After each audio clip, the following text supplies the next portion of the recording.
Hi guys, today we study about modals. First of all, we study what are modals. Modals are the auxiliary verbs which cannot be used alone and do not change their form with the change in subjects और number of subjects. इसका मतलब कि जो modals हैं वो हमारे auxiliary verbs हैं. Auxiliary verbs means सहायक क्रिया, और ये जो मोडाल्स हैं वो कभी अकेले यूज़ नहीं हो सकते, और मोडाल्स अपनी फॉर्म को कभी भी चेंज नहीं करते with the change in subjects. मतलब अकॉर्डिंग टू सब्जेक्ट मोडाल अपनी फॉर्म चेंज नहीं करते. जैसे आपने देखा होगा कई सेंटेंस में होता है कि he is reading a newspaper, तो इसमें जो इज़ है वो अकॉर्डिंग टू सब्जेक्ट लगा हुआ है. क्योंकि सब्जेक्ट हमारा सिंगुलर है इसलिए सिंगुलर हेल्पिंग वर्ब लगी है इज़. ऐसी मोडाल्स में यूज़ नहीं होता कि जैसे मान लो हमने मोडाल यूज़ किया है विल, तो इसके साथ हम ही लगाएंगे. तो ऐसा नहीं है कि दे के साथ विल नहीं लगाएंगे, ही के साथ भी विल लगेगा, दे के साथ भी विल लगेगा. ठीक है, तो मोडाल अपनी फॉर्म चेंज नहीं करते. Now first we study about the difference in can and could. First of all अब हम देख रहे हैं यहाँ पे कि कैन और कुड दोनों में डिफरेंस. सबसे पहले डिफरेंस होता है कि ये दोनों अपनी मतलब जैसे कैन की पास्ट फॉर्म है कुड, बाकी इनमें सब चीज़ें सेम होती हैं, बस पास्ट फॉर्म के अकॉर्डिंग उनके सेंटेंसेस में मीनिंग चेंज हो जाता है. जैसे कैन में फर्स्ट है एबिलिटी. एबिलिटी को शो करने के लिए कैन का यूज़ किया जाता है. For example I can speak 3 languages, और इसी का अगर हम कुड में चेंज करें तो I could play a guitar when I was a child. तो एबिलिटी में फ़र्स्ट है आई कैन स्पीक 3 लैंग्वेजेस, मतलब मैं 3 लैंग्वेजेस बोल सकता हूँ. और कुड में I could play a guitar, मैं गिटार बजा सकता था जब मैं छोटा था, चाइल्ड था, बच्चा था. तो बजा सकता था वो आ जाएगा आपका कुड में, और कर सकता हूँ तो वो आ जाएगा कैन में. ठीक है, नेक्स्ट है कैन का ऑफ़र. ऑफ़र एक्सप्रेस करने के लिए भी कैन का यूज़ होता है. For example can I help you, तो क्या मैं तुम्हारी मदद कर सकता हूँ. और कुड में है सेकंड सजेशन. सजेशन देने के लिए मतलब सजेस्ट करने के लिए, जैसे I could help you with Spanish, they could go to movie if you are interested. ठीक है, तो ये सारे हमारे सजेशन हैं. नेक्स्ट है कैन का पॉसिबिलिटी. पॉसिबिलिटी में कैसे होता है देखिए, smoking can cause cancer. Smoking जो है वो कैंसर को बढ़ा सकती है या कैंसर कॉज कर सकती है, तो कर सकती है. ठीक है, और इसमें कुड में क्या आ जाता है पॉसिबिलिटी में, a lot of crime could be prevented. Could be prevented हो सकता था. ठीक है, तो ये कुड का है पास्ट फॉर्म में. नेक्स्ट है request in can. Can I go to the park और can you hand me the pencil. तो इन दोनों में क्या है कि हम कर सकते हैं. ठीक है, क्या तुम मुझे दे सकते हो पेंसिल, क्या हम पार्क जा सकते हैं.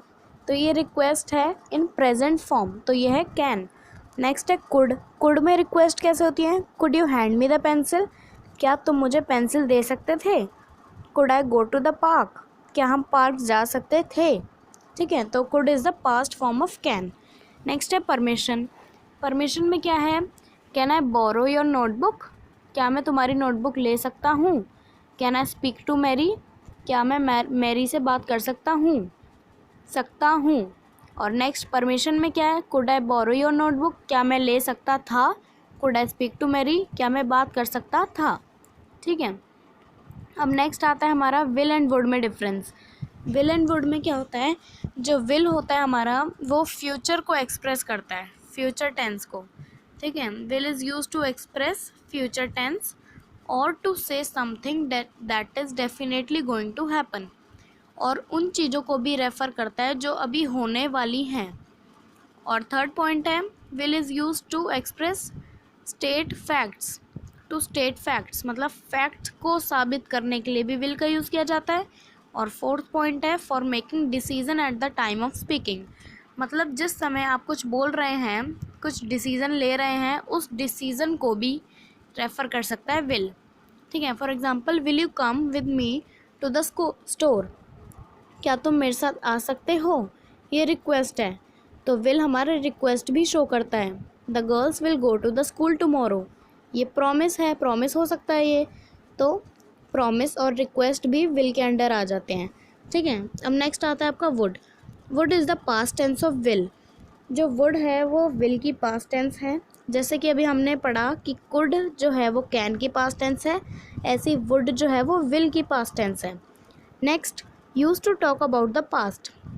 ऑब्वियस सी बात है, अगर पास्ट टेंस है तो बातें भी इनकी पास्ट में ही होगी।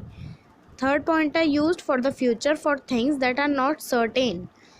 बात पास्ट की हो रही है लेकिन फ्यूचर के लिए हो रही है ना। तो हमने बात थी वो पास्ट की, लेकिन जो हमने पास्ट में बात करी है वो करी थी फ्यूचर के लिए, ठीक है। For example, she would not come with me to the store yesterday, और I think the girls would help you, ठीक है। तो ये सब हमारे पास्ट में यूज़ हो रहे हैं। पास्ट का हमेशा ध्यान रखना कि would is the past form of will. अब will and would are both use to offer something और टू मेक एन ऑफर। किसी को ऑफ़र करने के लिए भी दोनों का यूज़ किया जाता है, बस पास्ट टेंस का डिफरेंस है, यही इसमें बताया गया है। अब हमारा नेक्स्ट है शैल एंड शुड। अब आप सोच रहे होंगे कि शैल और शुड भी पास्ट टेंस है, नहीं। शुड जो है वो शैल की पास्ट फॉर्म नहीं है, लेकिन इसमें थोड़ा सा आपको यूज़ देखने हैं, सेम है। जो जैसे फर्स्ट है ऑफ़र। ऑफ़र मतलब कोई चीज़ ऑफ़र करना, किसी से पूछना कि आप ये लेंगे या ये। For example, shall I help you with your luggage. क्या मैं तुम्हारी मदद कर सकता हूँ तुम्हारा सामान उठाने में, तो ये ऑफ़र है। नेक्स्ट सजेशन है। शैल वी से 2.30 then, you are suggesting to someone।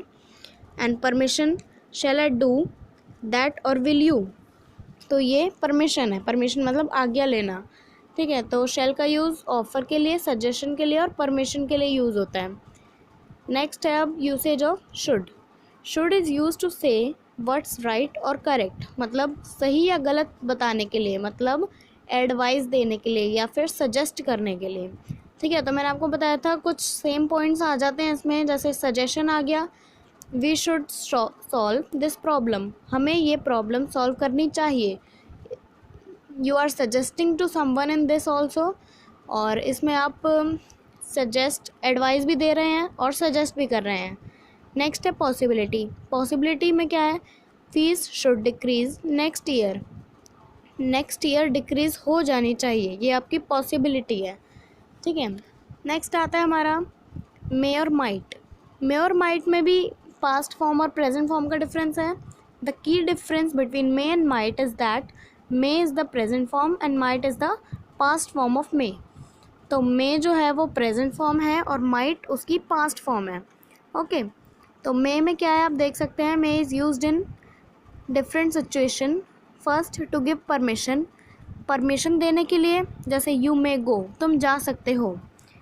Next, to ask for permission, दोनों बातें सेम हैं, यू मे गो सेम हैं, लेकिन इसमें बस इतना सा डिफरेंस है कि इसमें डूअर कोई और होता है और दूसरा बंदा जो लिसनर है वो कोई और होता है। जैसे फर्स्ट वाला पॉइंट है टू गिव परमिशन, मतलब परमिशन देना, और सेकंड है परमिशन लेना।